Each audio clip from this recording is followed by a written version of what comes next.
Hello and welcome to Six Part. Today I'm gonna continue the story What If Deku Had the Infinity Gauntlet Part 9. If you enjoyed this video, please give it a big thumbs up, and to watch more videos like this, subscribe to my channel and turn that bell notification on so you never miss an upload. Now wasting no more time, let's begin. Izuku was smiled at by All for One, who said, "Interesting move." They were playing chess, which is what they always did when he had the teen over to talk. Sensei's chess set was made of fancy marble. The white pieces were shaped to look like warrior angels, while the black pieces on the other side looked evil and disgusting. "I heard Tamura is planning the attack on the UA training camp without you. I did my best to teach him how to plan strategically, sir," Izuku said as he moved one of his white pawns forward. Someone said, "That you did." All for One moved one of his black knights to fight back. "Which is why I felt I should return the favor with a special lesson, just for you." The boy asked with a tilted head, "What kind of lesson, sensei?" The ancient bad guy asked, "What do you know about manipulating people?" Izuku said out loud as he looked at the board, "Like getting people to do what you want, or tricking them into making a move that helps me, or forcing someone to do what you say. That's blackmail. That's bribery. What I mean is control. How to really rule people," All for One said with a smirk. "How do you think I amassed so many followers in my time?" Izuku remembered when he told him about his quirk and some of his past. "You told me that you offered to give and take quirks." The boy was shocked when the man said he was born at the start of the quirks era. "Yes, but when you think about it, there weren't enough quirks to go around at the time. So how did I get so many people on my side?" The boys did think about this from time to time. He said, "Sometimes all you need is to control one person." Izuku thought about what he meant. "Let me show you." He took out his bishop and put it around a group of his pawns. "There's one fact I've come to understand about human behavior is that almost everyone in this world has someone, at least one, that they deeply care for. Someone who they'd go to any lengths to protect." Izuku told himself, "That's true." Sensei said, "Imagine that these pawns care about this bishop. Maybe they're family, friends, co-workers, a loyal gang. You get the idea," he said with laughter. "I don't just give quirks to anybody. I look for people that have a following of their own. This bishop wants a quirk or wants someone else's quirk taken and will do anything I wish should I grant him his request. Now that I have the bishop, I have all the pawns." Izuku said, "It's kind of like a pyramid scheme." "Exactly." All for One smiled bigger when the boy got it. "My point being is in the end all you really have to do is control a handful of people and through them you have an army. It's surprisingly easy." That teen joked, "I'm sure with a quirk like yours it would be easy." Sensei said in a poetic way, "You're right there. Alas, in a world without quirks, All for One would be useless." Dr. Higurashi showed the little girl to her room and said, "This is where you will stay." Izuku bought Eri a big white stuffed unicorn at the UA festival, and it was all she had with her. She looked around. It was safe, so Izuku told her, "Go on, Eri," and waved her into the room. As they walked into the room, the doctor with dark hair smiled. It was about the size of a dorm room. They had more than enough money because Midoriya gave so much, so they could afford to give each child their own room. Izuku went in after them as they came in. It took a lot of work to get everything to work out this way. People were blackmailed and had to pay them off, and a judge had to be bribed. It was true that Eri was a state ward, a child that UA really wanted to take care of. During the court hearing, Izuku spoke out strongly against that idea. He said that the League of Villains had tried to attack the hero school more than once and that a girl who couldn't control her quirk shouldn't go there. To fight back against that argument, Nezu and his lawyers said that the school's security systems have been greatly improved. In response, Izuku said that Tamura Shigaraki had a grudge against UA and that their new security would be broken into again soon. He also said that when Kai Chisaki's employees were questioned, it came out that the League was working with them at the time on those quirk erasing bullets. However, they only knew that the ingredients came from a child's body. They had no idea what the child looked like or what his name was. Because of all the attention UA gets, it wouldn't take long for the bad guys to get things together. Eri didn't belong in that place, which could be dangerous. In this case, Izuku didn't back down. In the end, it was decided that Eri would not be seen by anyone in the media and would work under Dr. Higurashi at her child care center. The doctor was at the hearing and agreed with all of Midoriya's points. She told Eri that her place was well equipped to care for her and that being around other kids would be good for her mental and emotional health. But there was a deal made for UA they would be able to visit, and Shota Aizawa would be able to go to any future quirk training, which Midoriya agreed to. Izuku told her, "This is going to be your home from now on." Eri turned around and looked up at him with her big, beautiful eyes. She asked with hope, "Why can't I live with you?" He got down on her level and said, "Because Eri, I live on a military base out on the ocean. It's not a place for a young girl to live, trust me on this." The doctor said, "He's right. Plus you'll be able to make a lot of friends here with other kids your age." She then turned to look at Midoriya. "She's going to need some more clothes." He told her, "I already have people on that." Eri went over to the bed and sat down. Izuku walked over and sat down next to her when he saw that she looked a little down. He knew what she was thinking when she said, "I'll come visit you a lot. Actually, tell Dr. Higurashi if you ever want to talk or see me, and I'll be here right away." Izuku and the doctor left Eri's room for a moment to give her more time to look around. The person in the gauntlet told her, "I want to thank you again for your help. I really didn't want you taking custody of her." He shrugged and said, "I'm sure you had your reasons for that. But this works out well for both of us. I wanted to get the other children to interact with more people who have quirks. Having someone close to their ages will really help them grow accustomed. When do you think we should begin helping her learn how to control her quirk?" Izuku asked me. "Let her grow comfortable living here first. We need some ideas on how to help her practice though. After what you told me her quirk does." The doctor thought about it. Izuku said, "I have some ideas. Actually, I have a few ideas." Since he saw Eri's quirk for himself, the sneakier part of his mind has been thinking of all the ways this powerful ability could be used. He had to use his sense of reason and compassion to push those thoughts away and remind himself that she's only a child. He said, "I want to help." The doctor asked, "Are you sure you'll have time for this? I know how busy you are." All he had to say was, "My schedule makes me, not the other way around." He would make time for Eri if she needed him. He also planned to bring in some new people to his department to make things easier for himself. She told him, "You're a good person, Midoriya." She left off the director part of his name.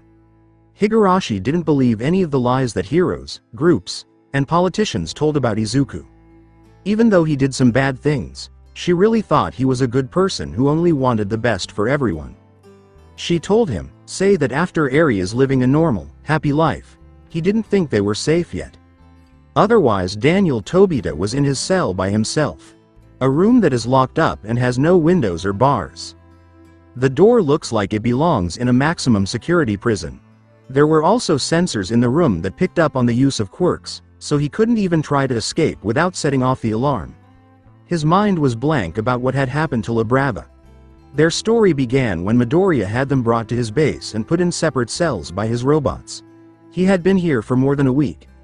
Food and water were always brought to his cell by machines. He was sure that they were also taking care of his beloved La Brava, no matter where she was. "Please be okay, my dear."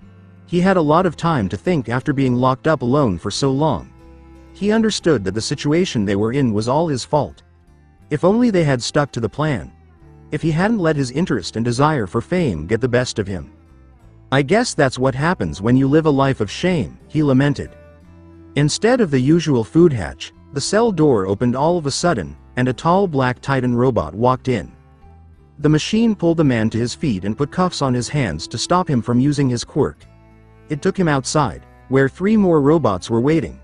They walked around Gentle Criminal and made a circle around him. He got the message and followed them.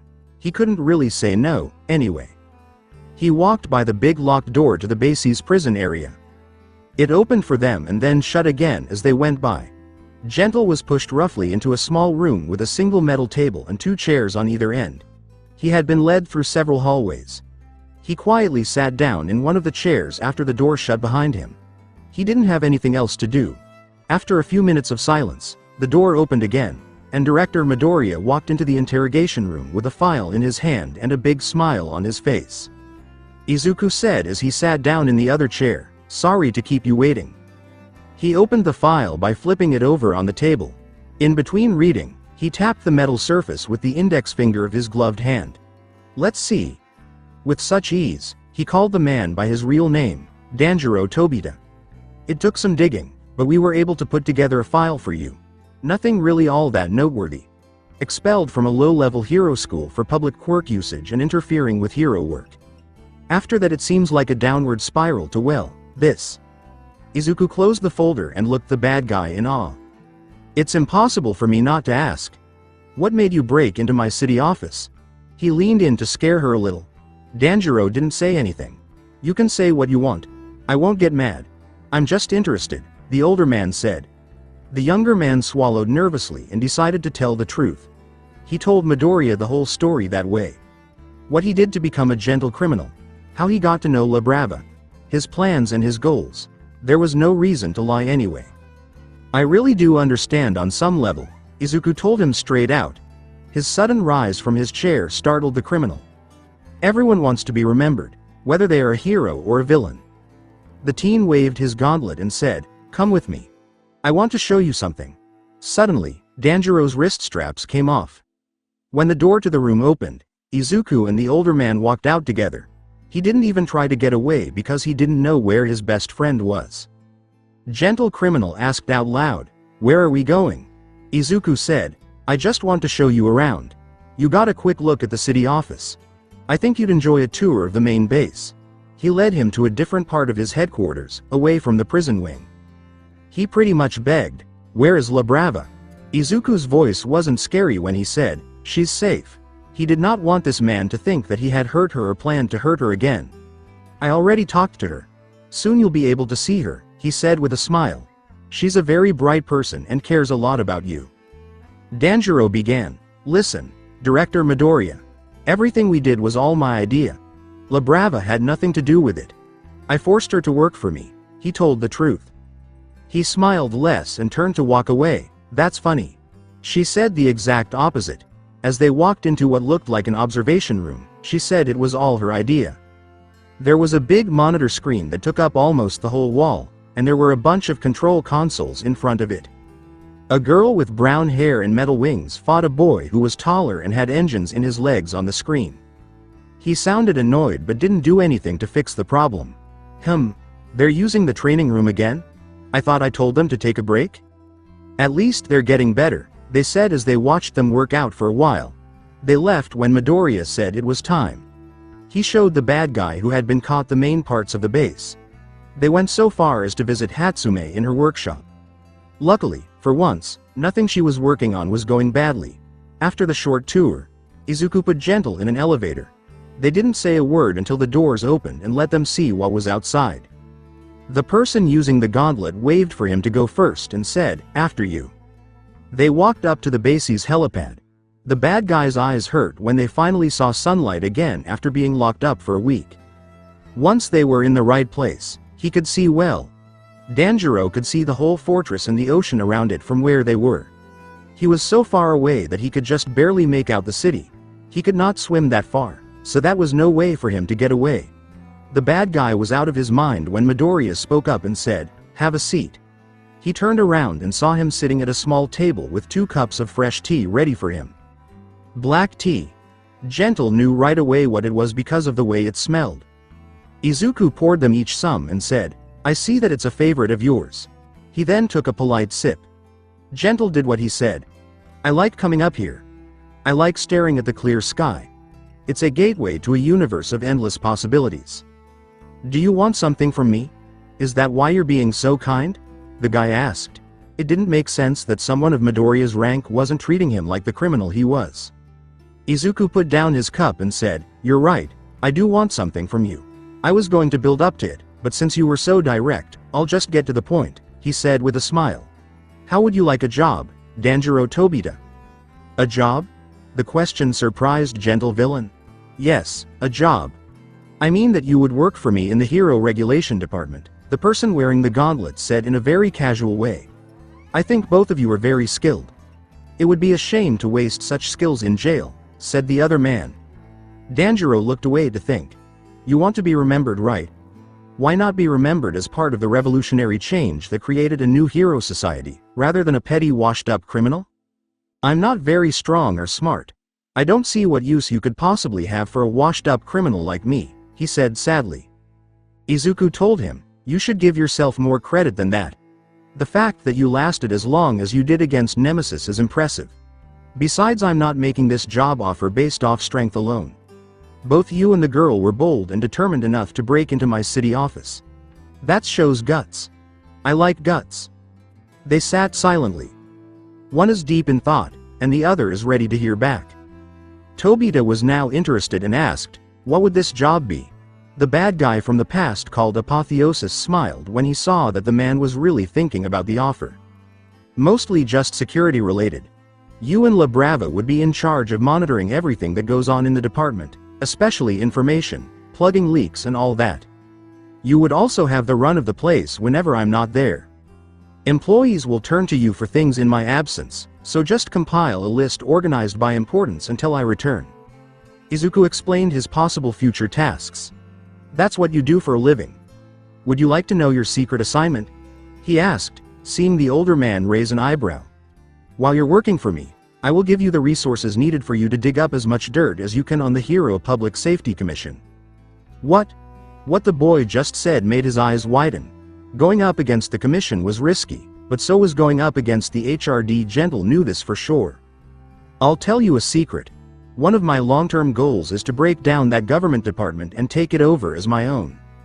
Izuku picked up his cup again and drank another sip, drinking it all the way down. "The Prime Minister hacked off a good chunk of the Commission's authority and power when he created my department, but I want more than just a cup of tea. I want the whole pot." The teen smiled slyly. "I was able to find a few dirty little secrets to get me this far. However, we all know where there's one roach there's 100 more. The more secrets I have, the more ammo in my guns that will be aimed at the Commission, ready to fire when I give the order." He thought about it and tapped his fingers on the table. "This sounds risky.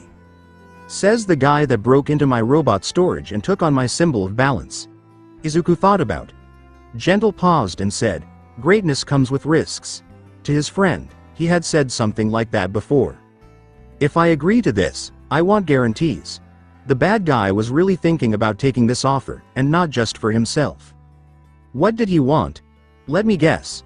Your partner. The two of them already had a nice talk. Once more, he was ahead of everyone else. "She and I have made plans. We're just waiting for you." The second peace offer that Gentle Criminal made was, "We won't go to jail." Izuku laughed darkly but agreed in the end, "Because you'd be in a police station cell instead of mine if I didn't see potential in you." Done. The third thing Danjiro Tobita wanted was, "My criminal record wiped clean. For myself and my dear La Brava." The person in the gauntlet said, "No problem. But if you two break the law again, I won't be able to protect you. You work for me now and the new Hero Society." The man smiled and said, "I don't think that will be a problem anymore." In his younger years, he liked to break into stores and sneak around. He was ready for a new part of his life. "That's good to know. You now have a loyal worker. He might be able to make a difference, like you wanted to do at the Hero Academy." "Great." Izuku stood up all of a sudden. With a wave of his hand, a door opened in front of him.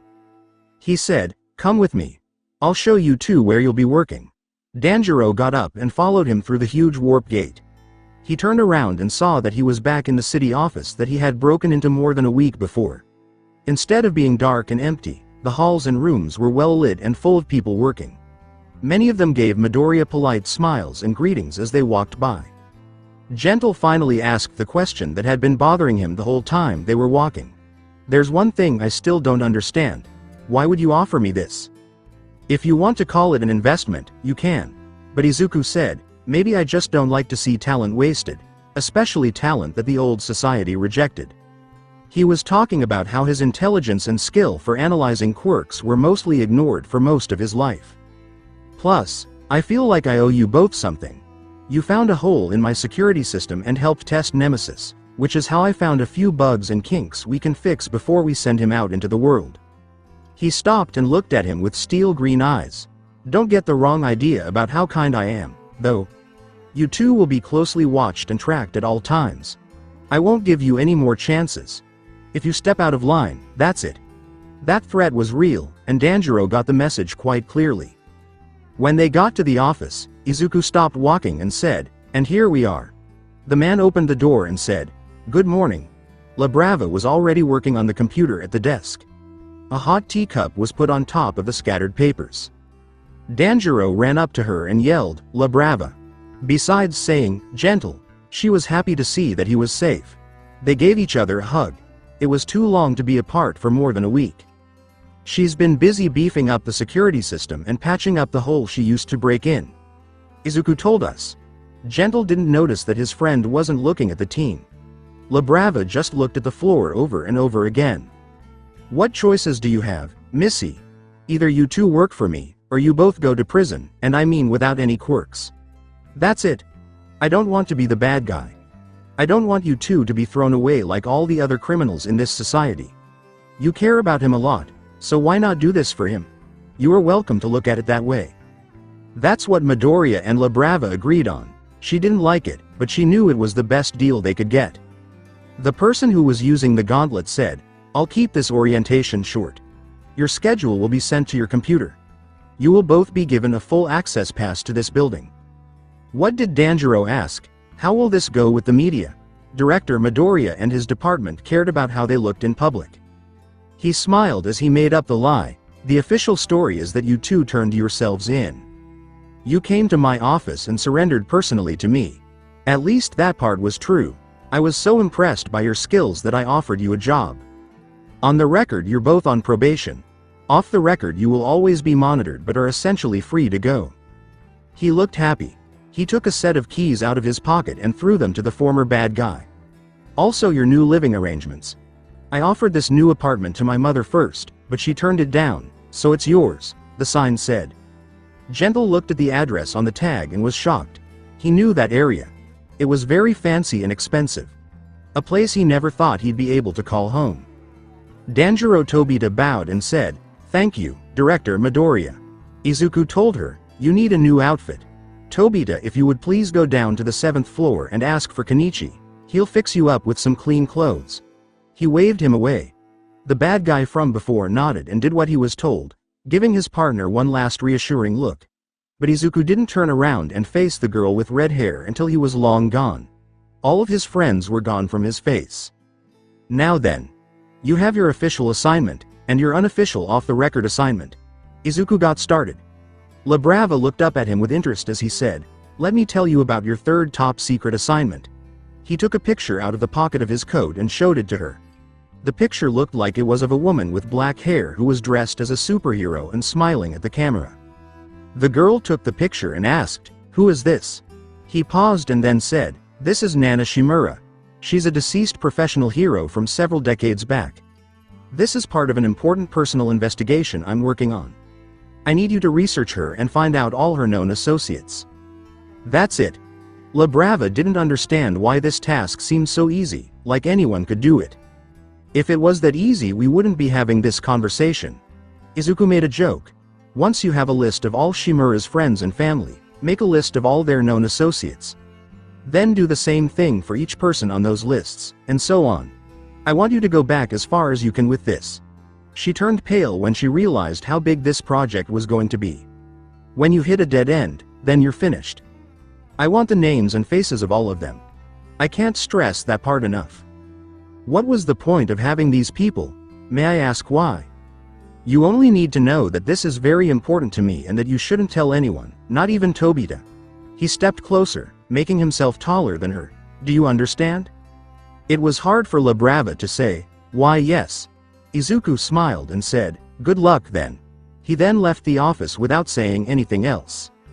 Hawks told the other heroes, "We have the place surrounded." They were waiting for the attack. A brave group of bad guys had locked themselves in the local bank and wouldn't come out. They had somehow turned on the building's security shutters and locked all the doors and windows, making it hard for the heroes to sneak up on them and grab them. Since the bank was closed today, there were no hostages. "We should be careful, we don't know what weird habits they have," Death Arms said. Kamui Woods added, "Plus they're backed into a corner and will probably be more dangerous." "You'd think the arrival of a new #1 hero would lead to a surrender," the man with wings said with a sigh. A loud thud came from behind them, stopping them in the middle of making plans. "The title does me a lot of good." The pros turned around to see Nemesis's huge, golden armored body. Hawks thought to himself, Oh no, this thing is happening again. But he kept his smile on the outside. Midoriya named his superterrestrial enemy Nemesis. A family was saved from a burning apartment building by the new version a week ago. It was all the news could talk about after that brave act. Step back, the machine said in a deep digital voice as it walked by. Hawks just stood there and watched it go by, thinking, God, that thing is creepy. What did Midoriya think of this hero? A cold machine with no soul. It walked up to the security shutters and yanked them open with all its might. Nemesis didn't even think twice about going into the dangerous area. The pros all looked at the entrance at the same time and heard scary screams followed by gunfire. The gunfire stopped, and the sounds of a fight could be heard. Kamui Woods began to say, should we, but was cut off. Hawks told them to wait. The battle ended all of a sudden, just like it began. A body was thrown out of the hole into the street right in front of the heroes. The bad guy's body was big and muscular, and it looked like big chunks of cement were covering it. He also looked like he was unconscious because his rocky body had many cracks and fist-shaped marks all over it.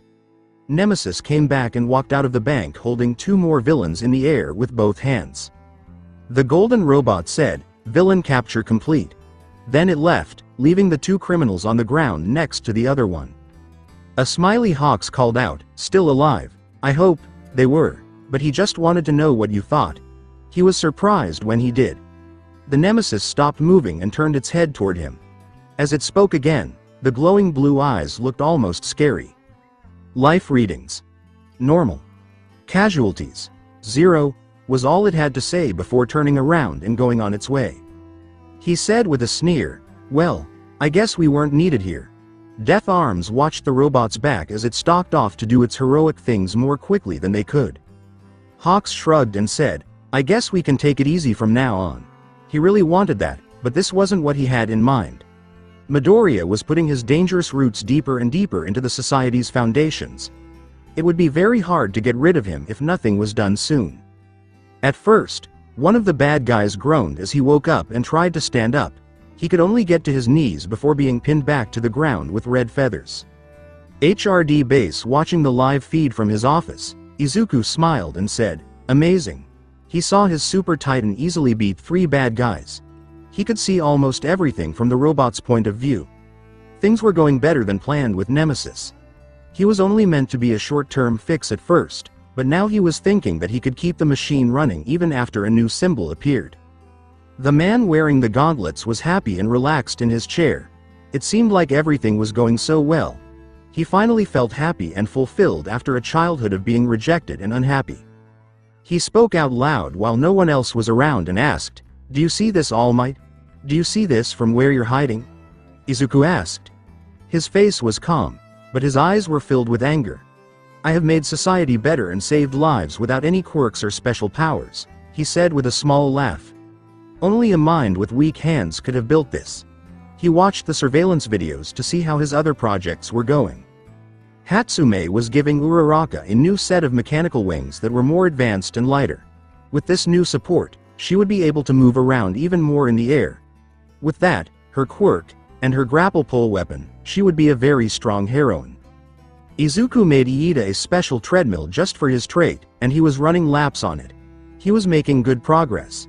They even talked about how to make his engine quirk better. With the fire side of his quirk, Todoroki had made huge strides forward.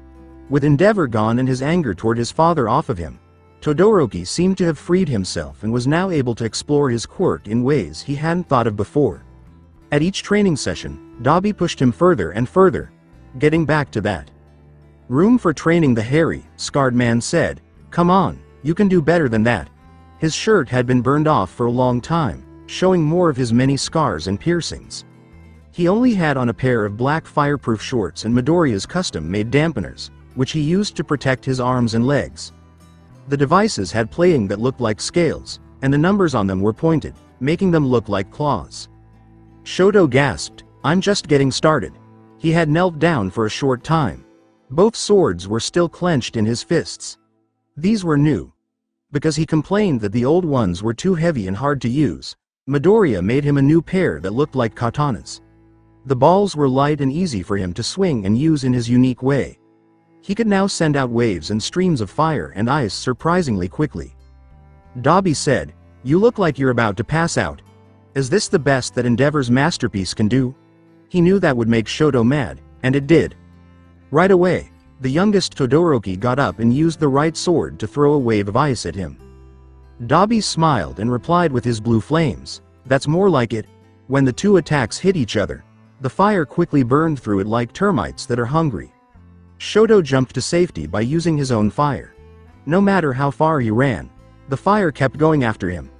Shogun could only slam his right foot on the ground and call up a huge wall of ice that went from the floor to the ceiling of the huge training room. Why does he go on and on? I need to catch my breath, Shoto thought. His ice started to melt, and his scarred hand burned a hole right through it. He didn't have much time. Dabi smirked even bigger as he jumped at the younger boy and said, "Not good enough, kid?" Shoto used his right sword to make a small ice shield that he used to block the fireballs that were coming at him. He knew it wasn't worth it to use his own flames because Dabi's were stronger and would beat them. The scarred man yelled, "Come on, show me that fire, boy," as he kept hitting. "You'll never surpass your daddy like this." "Shut up." Shoto still felt bad about his dad. Even though they hadn't talked to the man in a while, just saying his name made them angry. "Oh, you don't like that?" Dabi asked as he stopped attacking to get the other person angry. Shoto lost his temper right away and shot the former bad guy with his own gun. "Because I see you as exactly the same person." With the words, "There we go," Dabi called on his blue, stronger fire and met the attack in the middle, making a fierce storm of heat. If this kept up, neither of them would be safe when they left. A voice yelled from the middle, "Energy! Conversion!" as the flames were sucked into a ball of pure power. Izuku held it in his hand and then threw it through a portal.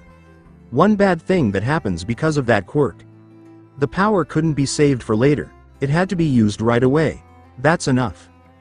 Dabi asked with pride, "What are you doing? You wanted me to train him, so why are you interrupting?" "No, I asked you specifically to help Todoroki learn how to better use his fire. Izuku fixed it. I didn't say to get him so worked up that you two end up killing each other." The scarred man said, "Sorry, I guess I was having too much fun." He didn't look very sorry, though, because of the smirk on his face. The Gauntlet user said, "I thought you would be best since your quirk is so similar to Endeavor's." They didn't think about the connection. Dabi spat out in a dangerous way, "Don't ever compare me to him." "Or what?" Izuku asked back with a glare. Even though the teenager was a good head shorter than the man, he could be very scary when he wanted to be. Dabi broke eye contact first because he didn't want to make his leader mad. He would never say that he backed off. Shoto looked at Izuku. "Are you alright?" Todoroki quickly put away his swords and said, "I'm fine." The person wearing the gauntlet said, "That's it for today. We'll pick it up tomorrow." "Todoroki, you've changed so much. You're almost unrecognizable from the young hero who said yes to my invitation." He smiled at him as he walked by. Shoto said, "Thank you, Director." He then nodded, glad that his progress was noticed and praised. He gave Dabi one last look before leaving the training room. Izuku turned to look at the crazy person with black hair when he was gone. He asked out of the blue, "Do you remember when we first met?" "Yes, you easily made Shigaraki happy. I didn't pay attention to you until you brought up the hero killer," Dabi said with a nostalgic tone. "Then you manhandled Toga." Izuku looked at him again and asked, "Do you remember the private talks we had? About Hero Society?" A man with scars shrugged and picked at the dead skin on his jaw. "Maybe." This young director sighed before asking the next question. "You always spoke so passionately against Endeavor as if you knew him on a personal level. I'll only ask this once, and if you don't answer, I won't ask again. What is your history with Endeavor?"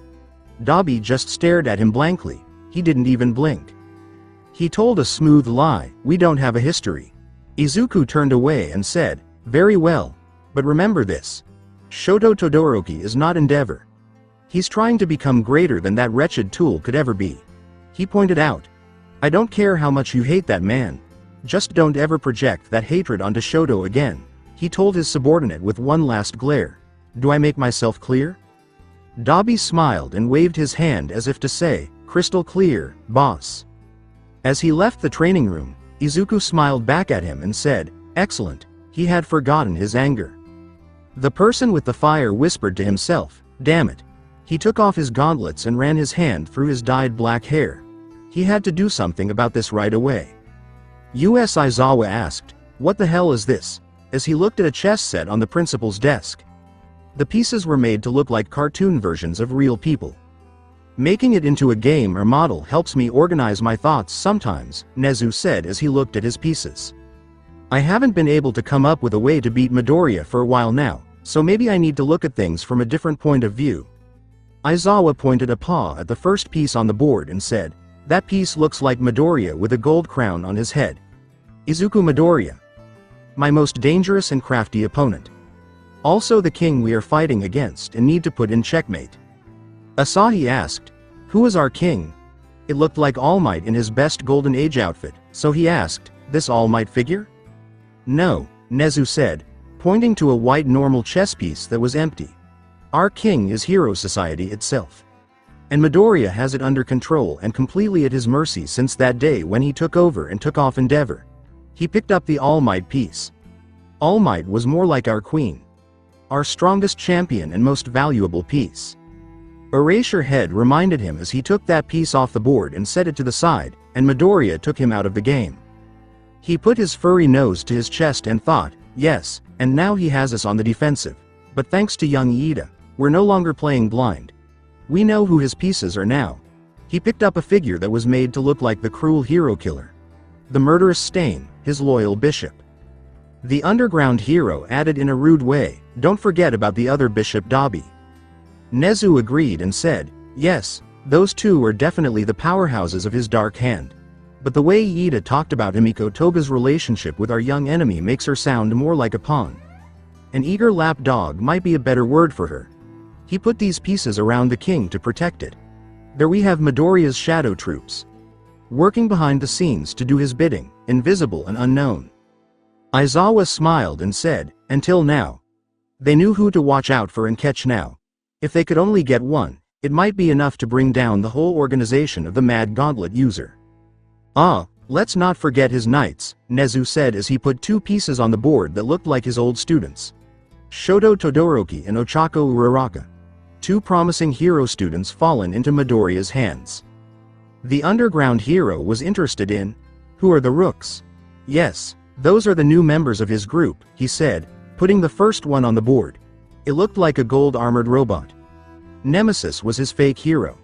It was a huge machine that was programmed to be the perfect hero by Midoriya's skewed standards. He laughed at how smart Izuku might be if he wasn't so obsessed. In a past life, when things were different, Nezu would have sent the boy to UA for free and even hired him as an apprentice. His second rook. The criminal pair known as Gentle Criminal and La Brava. Aizawa frowned when those words came back to him. According to what Midoriya said, they wanted to start over and gave up on their enemies in person. It's not like the underground hero bought that bunch of bullshit. The bad guys were put on probation while Midoriya worked for and watched over them because of his connections. Many people didn't pay much attention to or fight back against the story since it came out right after Nemesis. Everyone was talking about the new machine that keeps the peace between good guys and bad guys, but almost no one was paying attention to the story of the former bad guy in Midoriya's organization. Shota Aizawa and his co-workers thought it was almost perfect, but they saw that the Gauntlet user's sneaky mark all over it.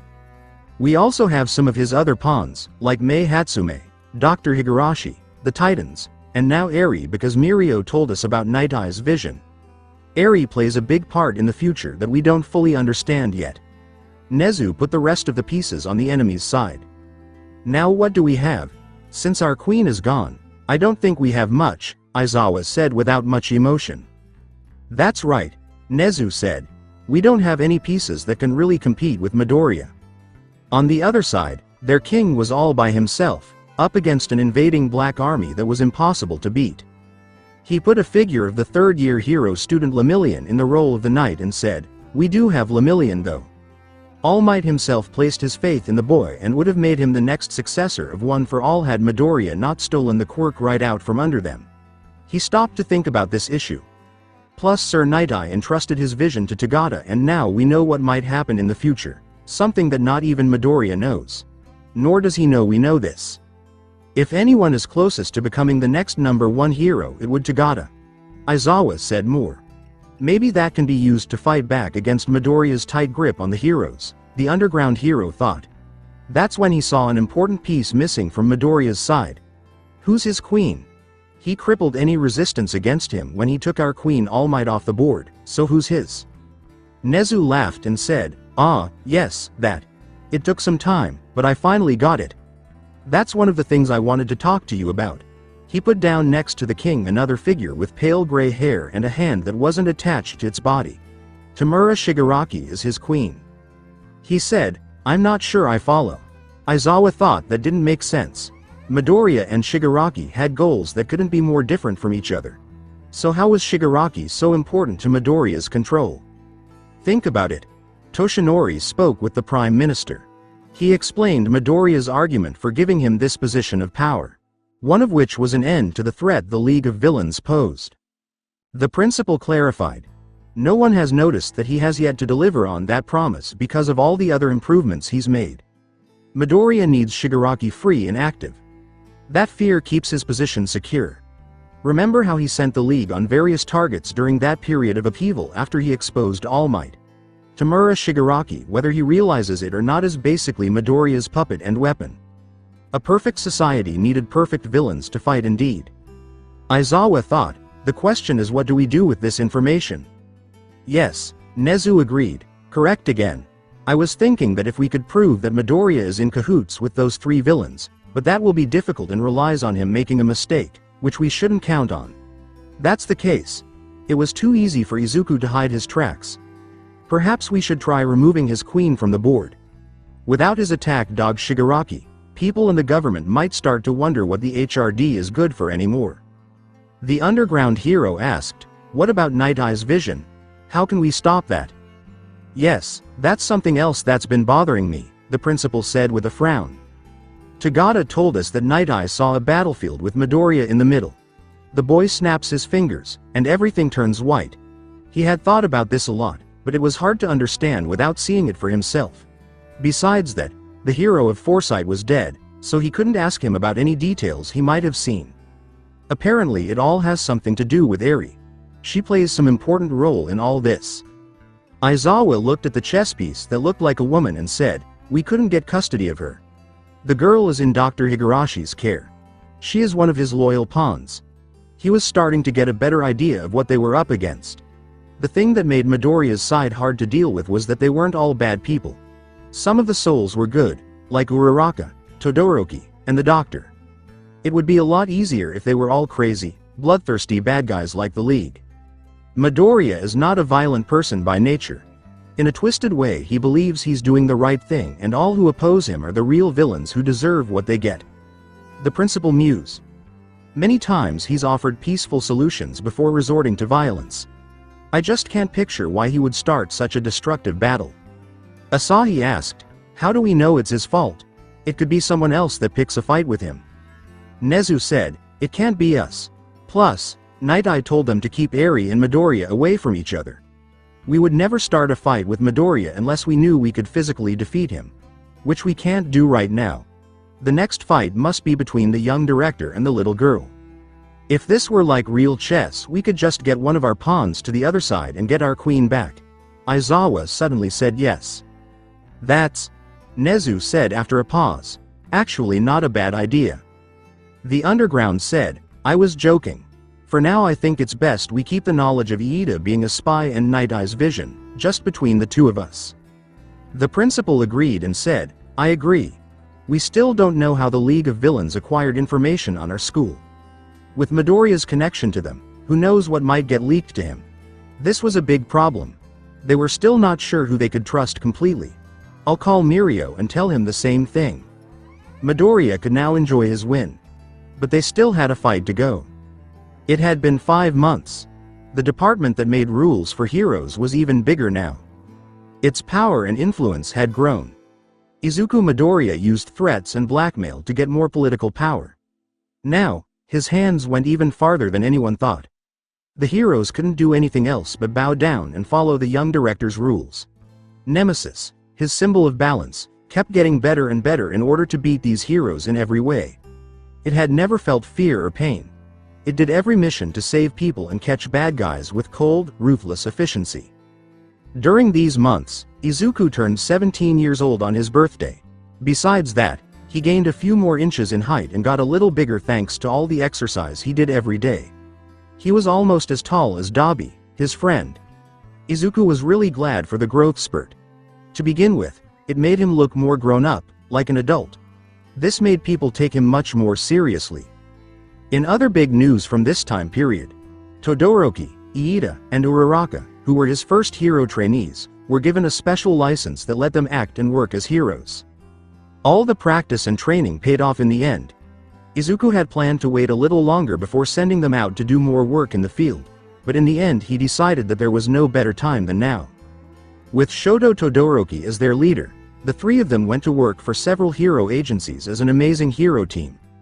The person with 2 quirks took Izuku's lessons on how to strategize, plan ahead, and led a group very seriously. He was also getting better at controlling the fire part of his quirk.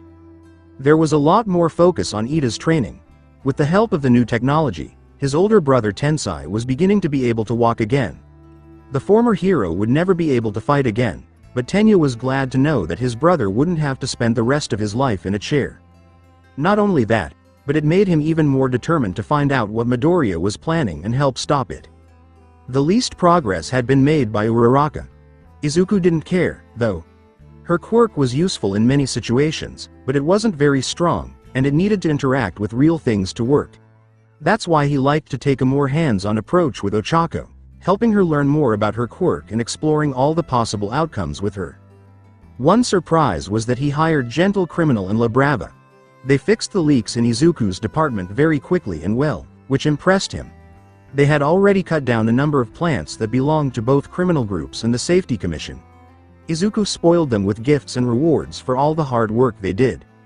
After Eri had been mentally and physically healing for a few months, Dr. Higurashi finally thought it was time for her to start learning how to control her quirk. There was research done on it, and both Izuku and the doctor thought they had a good idea of how it worked now. They chose to take things slowly at first, with the girl practicing on bugs and then moving on to small animals. Izuku reached into the box and took out another butterfly. "Just try to calm down, Eri." He put it gently into the girl's smaller, open hands and said, "Like always, we'll take this one step at a time." Eri looked at the pretty bug with worry in her eyes. Remember that bugs can't feel pain, so you can't hurt it. They were outside in the care center's exercise field, where Eri lived. It was just them and the teacher because the other kids were inside for class. After giving it some thought, Aizawa said, "I'm not sure if that's true." He then kept quiet and watched. He was there to help her train her quirks because he knew how to stop them if they got out of hand again. Without a doubt, Midoriya agreed to this.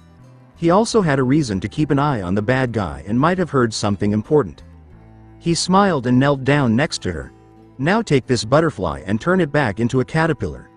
It was Eri's quirk that made her cup the bug in both hands and say, "Everything will be fine." Midoriya and Dr. Higurashi thought that the fact that her horn had grown a few inches meant that she had built up the energy she needed to use her quirk. She made golden sparks come out of her horn and cover her hands. Izuku said in a soft voice, "Good, now try to rewind it slowly." "It's your power, Eri. You're in charge of it." The butterfly slowly went backwards. It went back to being a cocoon in less than a minute. Eri lost control of her quirk, and all of a sudden the sparks started to crackle more violently. The thing had a glow around it and then vanished, going back to a time before it existed. The little horned girl felt sad as she looked at her empty hands. This happened to every butterfly she touched, which made her think of what happened to her dad. She said, "It's okay." Izuku held both of her hands gently and tried to make her feel better. It was cold on her skin where the gauntlet was. These powers I possess weren't easy to get the hang of either. He thought to himself, liar. He had seen the whole video and had even fought the kid in real life. Izuku had a lot of intelligence. The research and study he did on quirks really helped him when he put on that gauntlet and got the power he was looking for. "Maybe we need to try this a different way," he said. In the past week, they had killed dozens of bugs. He looked over at the hero from below. Any ideas from the peanut gallery might be appreciated. Aizawa poked fun at him and asked, "Aren't you the self-proclaimed quirk expert?" He asked, Aren't you a teacher at a hero school? Izuku smiled back. He rubbed that wound because he knew it was still sore. Then again, you did fail to teach 5 of them. With a glare, Aizawa told him, 4 students. Izuku said, I lost 4 students to you. He knew that Izuku meant Todoroki, Iida, Uraraka, and Bakugo. This time he said, that's funny because I counted 5. He looked cocky, like, I know something you don't. Izuku didn't say anything else to him and went back to seeing what was wrong with Eri. What does he mean? Aizawa was interested, but he chose to let Nezu figure out what Midoriya was planning.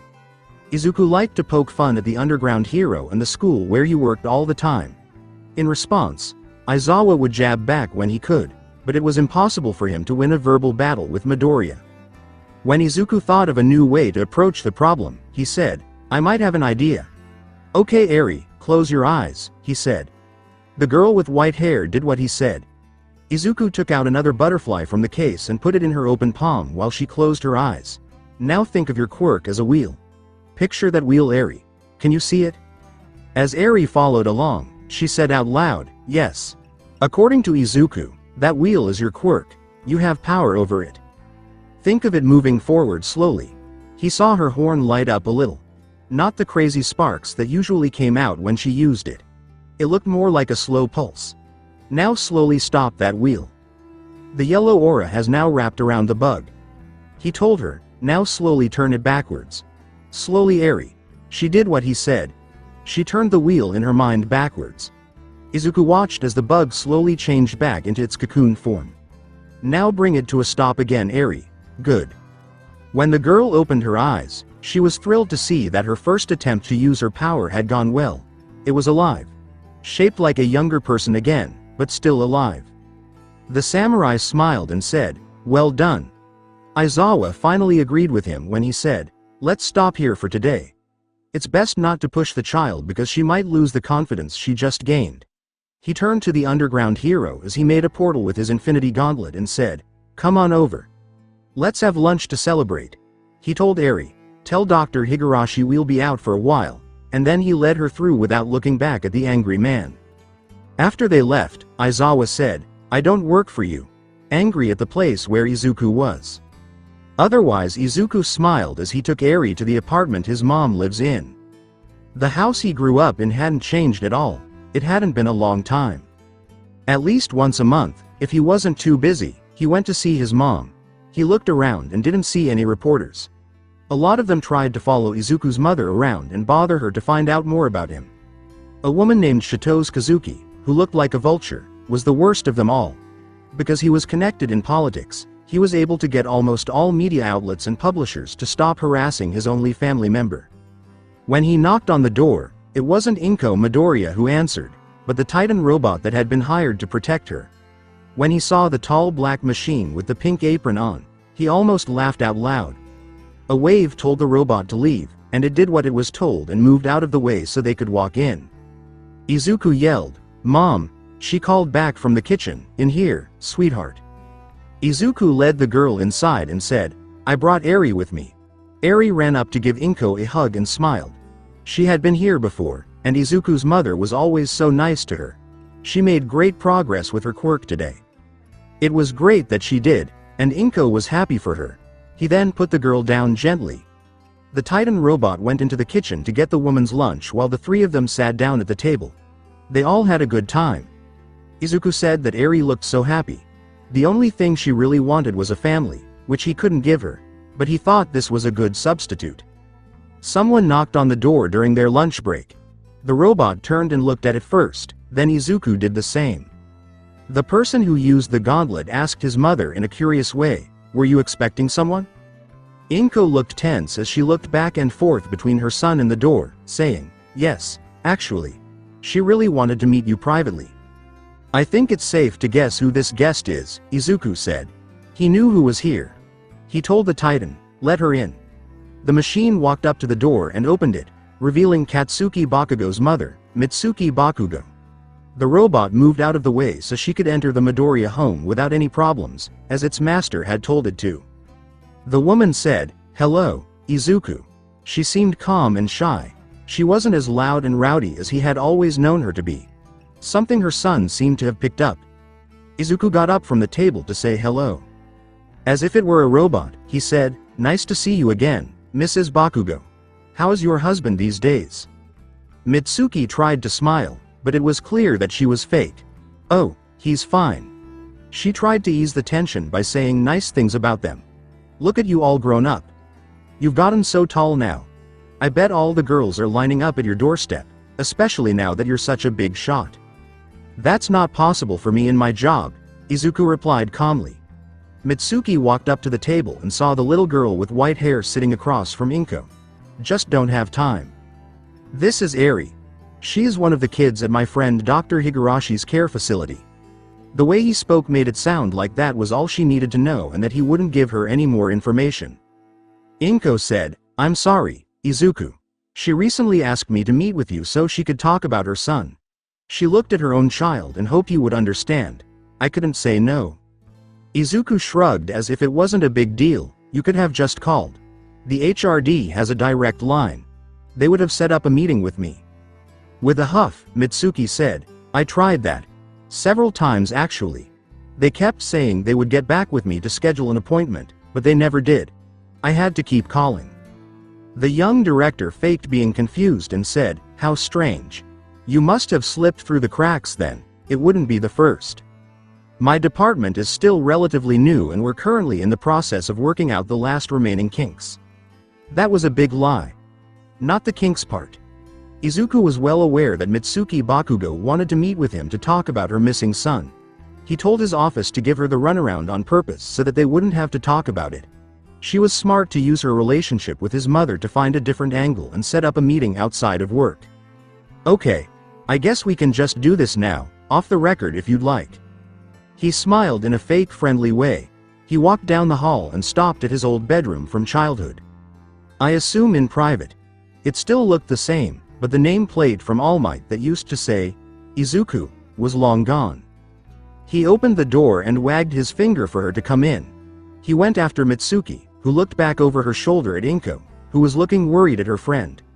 Eri just looked blank for a second before going back to her lunch because she thought it was his business. With the help of Izuku's reality stone, the blonde woman was able to close the door softly behind her once she was inside the empty room.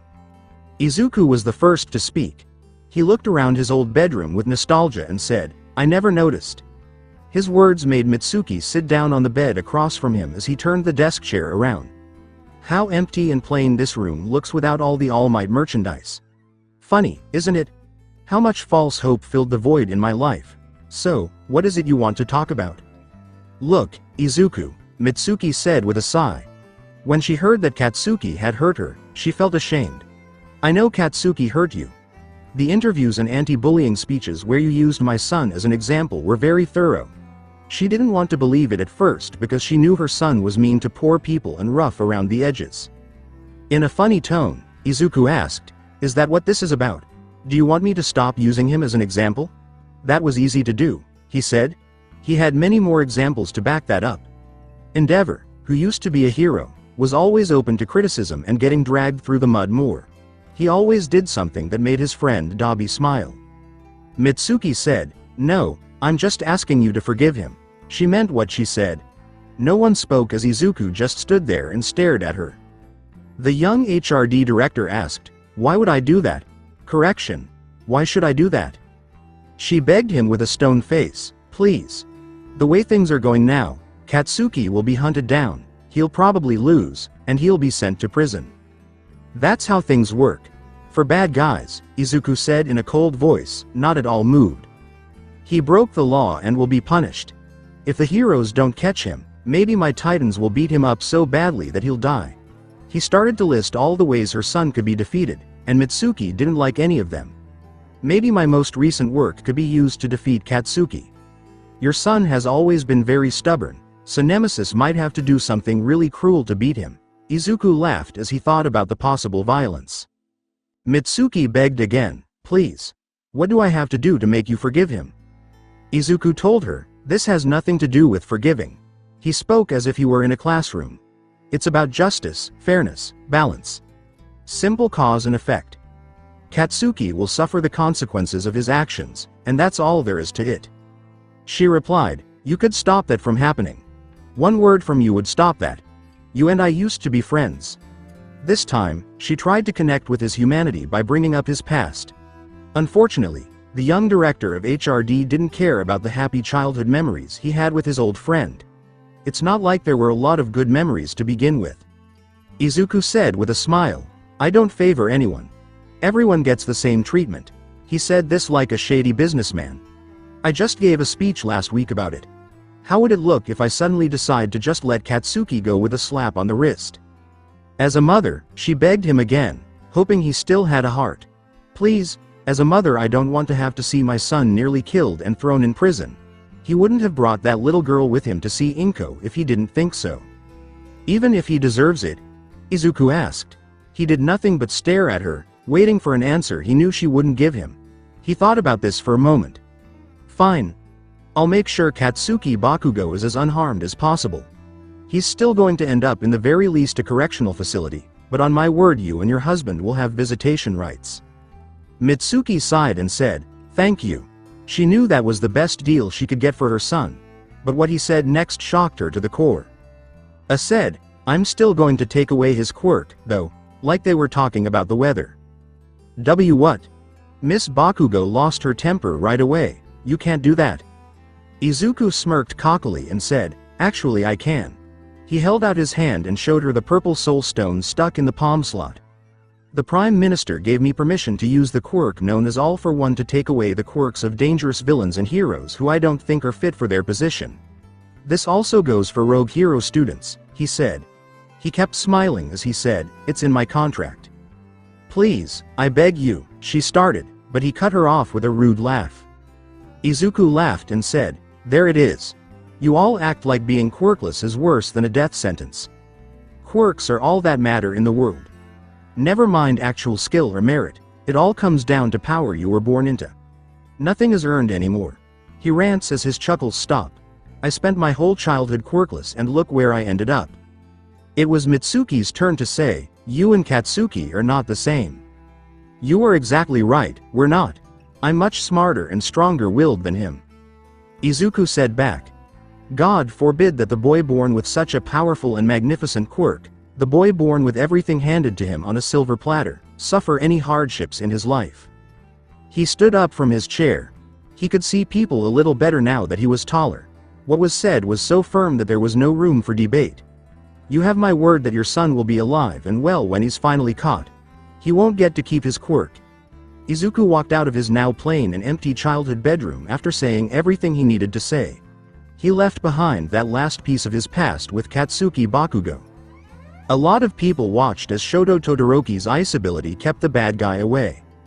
He was very skilled with his power, and only its raw strength was stronger.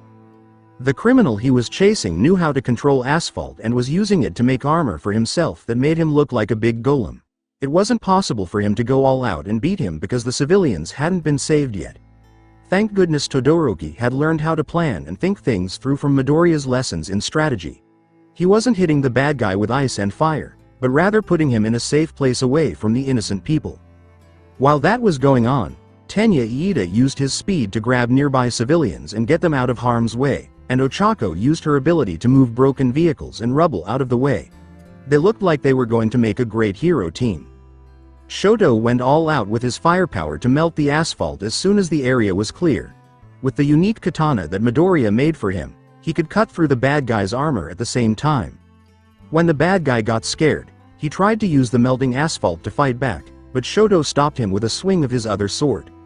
Once he got through the armor, he grabbed the scared bad guy, pulled him out of it, and then covered most of him in ice. "Please."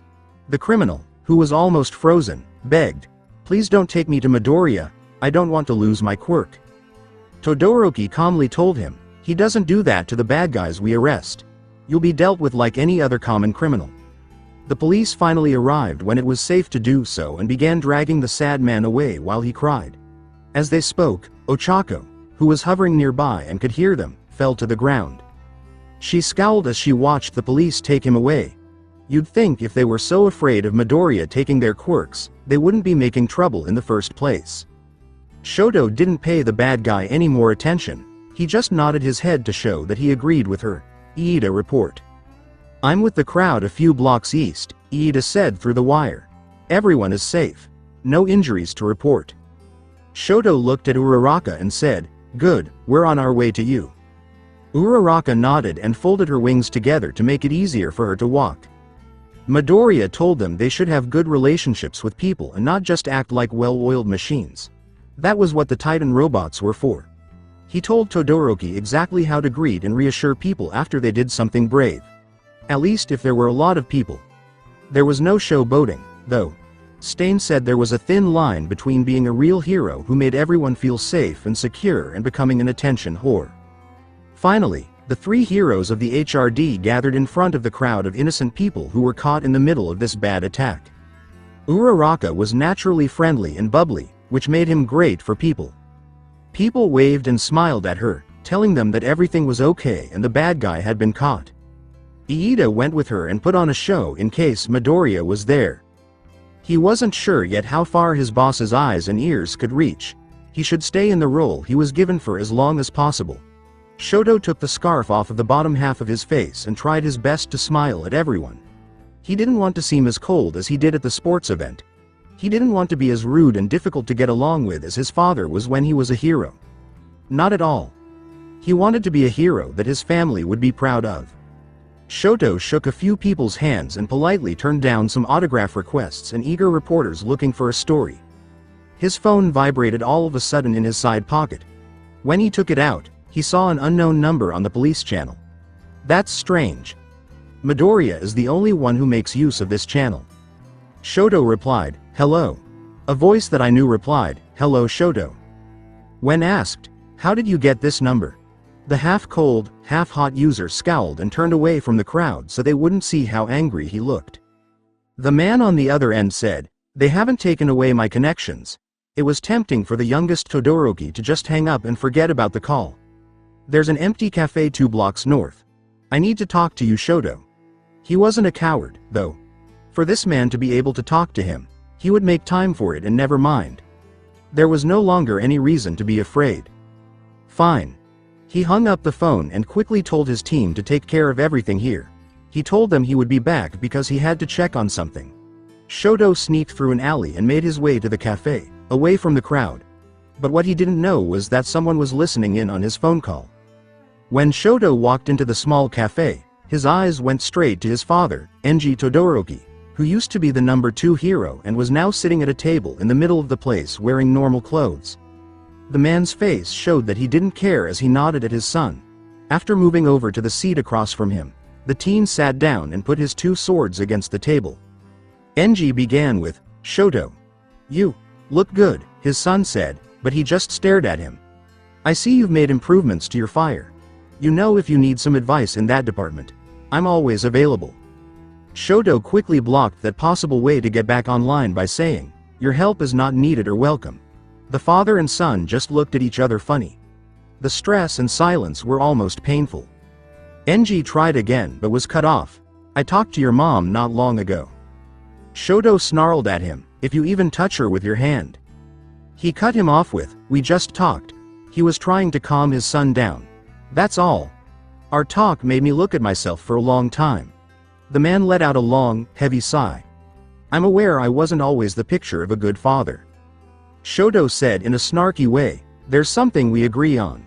He was beginning to think that maybe it was a bad idea to meet him. The man sucked in a breath of anger and ran his hand across his face. This is me trying to say sorry, Enji said, to make things right, for everything. Shoto said, it's too late for that. This made the former hero very angry. Where was this when I was younger?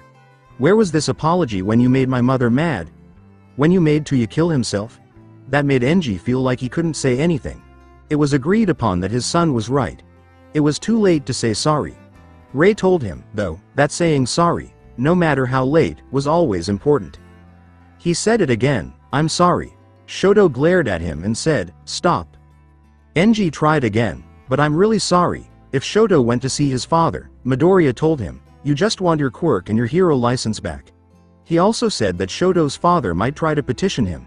The young director did everything he could to find signs of emotional abuse. The man took a deep breath and said, I don't care about that anymore. He no longer cared about any of that. He didn't even back up his old friends when they protested against the HRD and Midoriya. Shoto just looked at him with doubt. He was sure that there was a bigger reason for this. Midoriya told him there would be. Shoto still looked down on his father and said, I'm sure you don't. A fire that people like Dabi, Midoriya, and Stain worked hard to keep going. The older Todoroki said, I'm sorry, Shoto.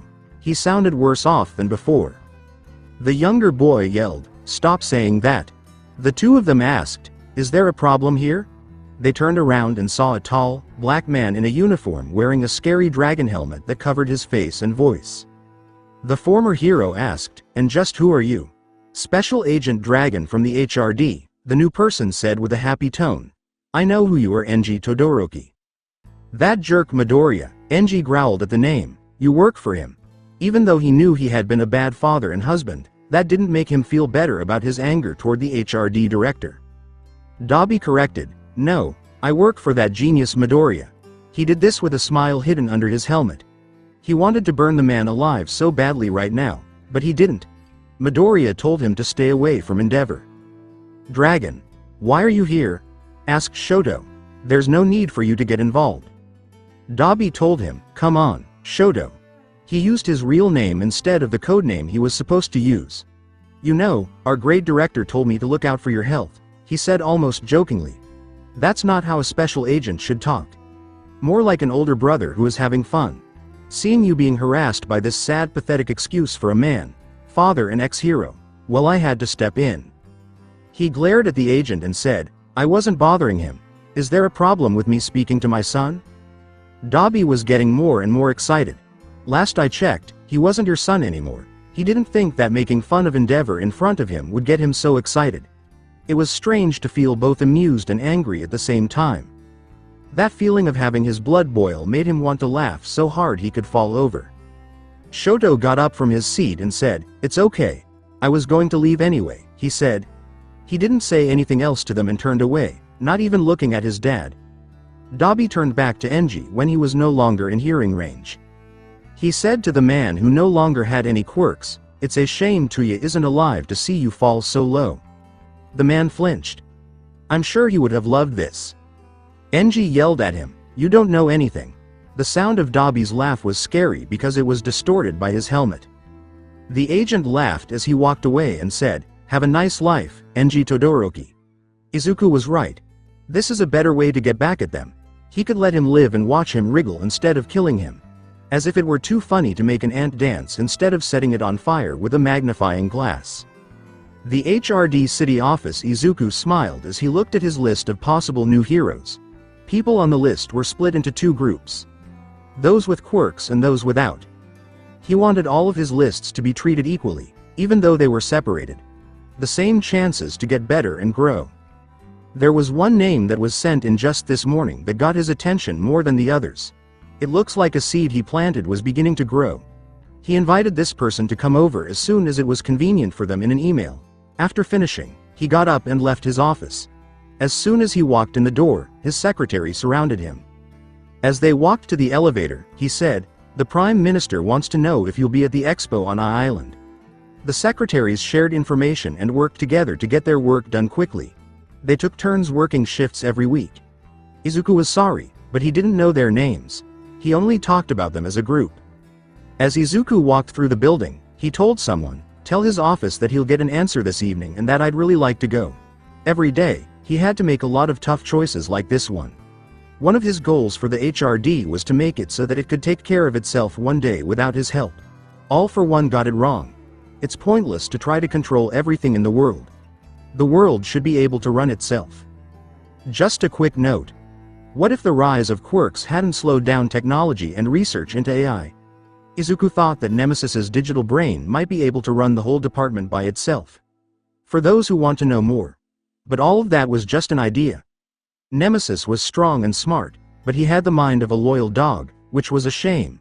It could only do what it was told and couldn't think for itself. His thoughts were cut off by the secretary's words, also, the auditorium is full and ready for the presentation. Izuku put the secretary and himself in the elevator and pushed the button for the ground floor. Good job. On his way to the auditorium, he waved at a few workers as he went. He walked around the stage and to the middle podium without making a sound. As soon as people saw him, they stood up and cheered. He looked out and saw that all of the seats were taken by his great employees. They were mostly chosen by hand. He smiled and said, "Good morning." On the side, a dark-haired man was handcuffed to an office chair that was floating in the air. Everyone could see him. While floating above the stage, the man looked scared and tense. He didn't bother calling for help even though he could see the crowd. He knew it wasn't going to help him. "Please take a seat, and we'll begin." After everyone was seated, Izuku looked at the agenda for this month on his podium. It was the person wearing the gauntlet who smiled at his workers and said, "First, I think congratulations are in order." In front of the crowd, he said, "Not to me, but to you. All of you. In 5 months, we've become a fully functioning government department.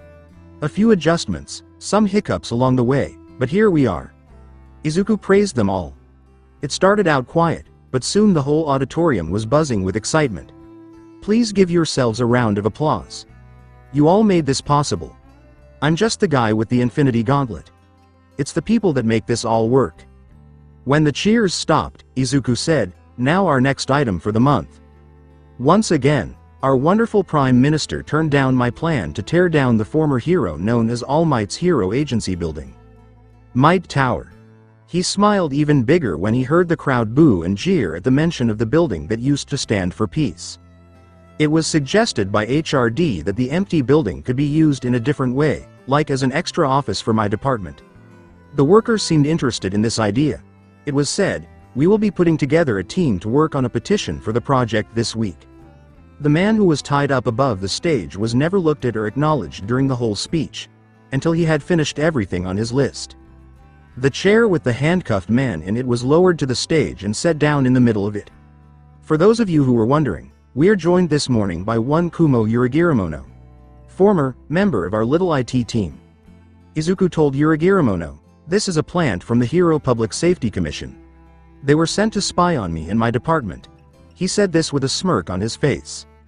Kumo uttered a weak, "That's a lie, you can't lie anymore.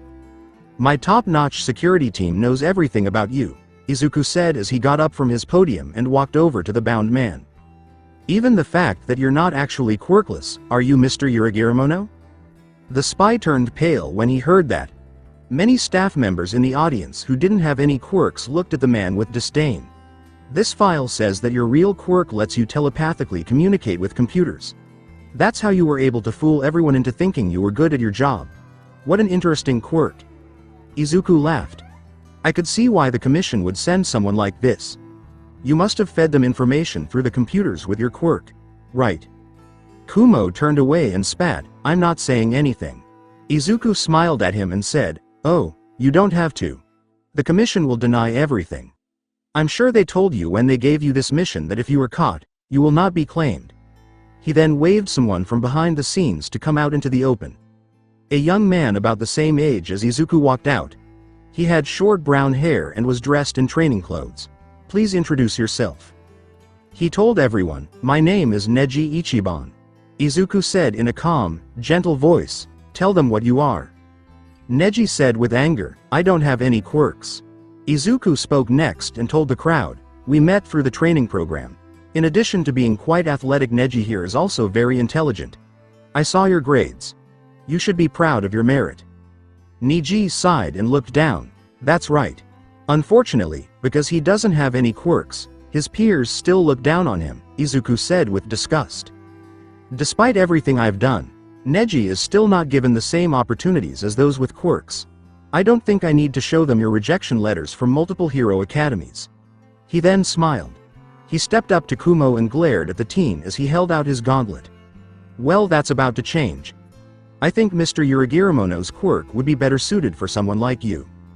It was hard for Kumo to stay in the chair he was tied to. Wait, no. The soul stone in his hand lit up as he said, "Yes, actually. Before you begin, any rights you think you have were taken away when you chose to spy on my department." He reached out and grabbed him by the head. As Kumo begged, "Wait, please. I have names," he called out other spies in Midoriya's department. Izuku smiled at him and took his quirk. I already have those names and dealt with those spies. The only one left is you. The man screamed and passed out from being so hurt. After that, Izuku went over to Neji and put the gauntlet on his head, giving him the quirk. The whole thing wasn't fun for either side, but when it was over, Neji stood tall and thanked everyone. He stood up and said, "Thank you. Thank you, Director Midoriya. I won't waste this opportunity, I promise." Izuku smiled at him and said, "You don't have to bow to anyone, ever. I expect great things from you." That was the end of his speech, and the crowd cheered loudly because they thought it was great that such a smart young man was given the quirk he deserved. The blinds went down in front of him. His last words to Neji before leaving the auditorium were, "Make sure to call the office if you experience any unpleasant symptoms with the quirk." "Was that necessary, sir?" asked this week's secretary as they met up again in the hall. "You usually just have the spies arrested." He asked, "Your point?" as he walked back to the elevator. "This public show. It just seemed a little cruel for no reason," he said in a low voice. This person who used the gauntlet said, "An example needed to be made. I grow tired of the commission sending throwaways to test my defenses. Like children, they need to understand that their actions have consequences." That was right. But he didn't tell the secretary how disgusted he was when it came out that the spy had lied about not having any quirks in order to get into the HRD. That cost him money. Izuku changed the subject after taking a deep breath to calm down. "Tell the Prime Minister's office that I will be at that expo. I'll be bringing the Titan robots with me, along with some of the support devices I made." The elevator door opened, and the secretary ran to do what she was told. A small vial of blood was pulled out of Izuku's pocket while he was away. A small sample that he got from the spy before taking away his quirk. A small smirk crossed his face as he put it away. He then went back to his office and was greeted with a pleasant surprise. "What's this?" Izuku asked, looking at the papers on his desk. When he left, these weren't there. "I'm done," Iba Minami, also known as La Brava, the co-head of his internal security team, said with pride from his chair. As Izuku walked up to the desk, he asked, "With Nana Shimura and all her known associates. Plus, the associates of those associates and so on," she said with a smile. "I went back as far as I could, just like you told me, and dug up everything I could find." As he looked at the files, the tall gauntlet user said, "Amazing. Hard copies, just like I wanted. You and your partner will be rewarded handsomely for this." Iba asked Midoriya, "Did you mean to ask me this? What was all this for?" She wanted to know what was so important about the Shimura woman and why he was looking for all these people who didn't have much to do with each other. They were mostly dead or too old to be useful. "I'm afraid that's all I can tell you, my dear," Izuku quickly sidestepped the question. "Just know that you've helped me out greatly with this. Also, it would continue to help me if you kept quiet about this little project. That will be all." He waved her off. Before leaving his office, La Brava gave him an odd look and didn't say a word. Izuku sat down at his desk and took out the file on top. He saw a picture of Nana Shimura's head and recognized the happy woman's face from his dreams. He started looking through the other files for people he knew. He thought that the other people he kept seeing in his dreams were somewhere in this room. He remembered something All for One had said to him during one of their private meetings when he was working for the League of Villains. When the old bad guy first told him about his younger brother's quirk, One for All, he didn't pay attention to this important piece of information at the time. What if it could stockpile more than just raw power? There was nothing at first. The universe then came into being with a bang. 6 elemental crystals are hurled across the infinite distance. Each of these stones controlled an important part of life: truth, power, soul, mind, space, and time. Melissa Shield let out a sigh as she put the comic book away. A comic book from the past wasn't going to give her the answers she was looking for. She thought that reading the books that Midoriya got ideas from would help her understand how he thinks. That wasn't the case. He wasn't just snapping his fingers and killing everyone in the world. They knew that his Infinity Gauntlet wasn't strong enough to do that. Putting the comics in her bag, she got up from the bench and walked to one of Island's resorts without much thought. It wasn't the most fancy place. Those were usually for guests with a lot of money. For people who went to Mobile Island, this one was about average. A good spot to hide right where everyone can see you. Melissa walked right to the elevator as she walked in. She got off the elevator on the top floor and went straight down the hall to the corner suite. She used her key to open the door and go inside. Just as the door shut, the question, "Bring any food this time?" hit her right away, from the short old man who used to be known as Gran Torino's hero. Melissa said, "You have plenty of food here." It was enough to last a year. She looked around the suite with several rooms. The 3 people who lived here for months kept it amazingly clean. She thought Bakugo was just being a neat freak. Where is everyone? Torino stated that Toshinori was, "The idiot is in the other room on the phone." That's what he meant when he said, "The brat is downstairs in the gym." Melissa said, "Dad will be here soon. We discovered some new information that might help us understand things." "What new information?" Toshinori asked as he came out of the bedroom with his cell phone in his pocket. She asked Tagata, "Have you heard anything?" Melissa was kept up to date on what was going on and knew about all of their allies in Japan.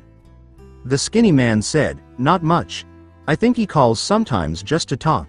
With Night Eye gone, he doesn't have anyone left he trusted complicitly. What did you and David find out?" "Let's wait until he gets here," Melissa said as she set her bag down on the table and took out her notebook. She laid down on the couch and began writing down project ideas for the future. Toshinori watched her work because he was used to seeing her do it. He was proud of how smart and creative she was, but he also felt very guilty. He thought of Midoriya a lot. He didn't need to crush the boy's dreams so badly, he thinks. He could have led Midoriya in a different direction, at least if he had paid attention to how smart Midoriya was. Toshinori probably would have put him in touch with Melissa if he could go back in time. They should have worked together better. A teen with black spiked hair was working out alone in the gym area downstairs at the resort. People who were staying at the resort were used to seeing him, but they didn't talk to him because they knew he liked to be alone. All Might had to stay in the suite because his true form had been made public and made him too easy to spot. On the other hand, Katsuki Bakugo could dye his hair black and no one would notice. He couldn't use his quirk once, though, or his secret would be out. Katsuki had to lie and say he didn't have any quirks when people asked. I felt bad for him because that meant he could still work out his body but not his quirk. When he looked in the wall mirror and saw Deku staring down at him, it didn't bother him at all. As Deku paced around Bakugo, he asked, "May I ask what's the point of all this working out?" Bakugo tried his best to ignore him. When they got to face, Deku asked, "What do you think is going to happen?" "I bet you think you'll be the hero of your own little story when you go back to Japan and beat me." Bakugo refused to look at the image that was bothering him any longer. "You're so pitiful and weak. Do you really think you have a chance?" Bakugo got up, decided to finish working out early, and went back upstairs to the suite he shared with All Might and the old man. He gave All Might and the old man a nod when he got into their room and then took a shower, popping his tank top off on the way. Melissa looked up from her notes and saw Bakugo without a shirt. She quickly turned away with a blush on her face. The other blonde turned around the corner and didn't see her look. Luckily, her father walking in took her mind off of things. Toshinori said hello to his friend, David. David had already set up this suite for them when they first got to Island almost 5 months ago. He also had a plan to sneak them in with a shipment of building supplies. Toshinori chose to tell David and his daughter the truth about One for All after they had settled in. He told them everything. He should have done this a long time ago. His response was, "Doing well, I see." David quickly took out a digital tablet from his leather bag and said, "I'm sorry I missed our last meeting, but I had to do some important work. I couldn't just drop it, or it would look suspicious." David sat down next to his daughter and connected to the big monitor screen on the wall of the living room. "We do have some possible new data that I think we should talk about," Dave said. "Also, did you see Midoriya's latest speech?" When asked, the skinny former hero replied, "Yeah. I will say that young Midoriya looks very healthy and strong. He wasn't the only one who noticed Izuku had grown taller and gained weight." After the initial shock in Japan had died down, news stories about Izuku Midoriya's love life began to circulate. A lot of people said that Ochako Uraraka, who used to go to the UA, was his secret girlfriend. This was something the young director and aspiring hero kept denying.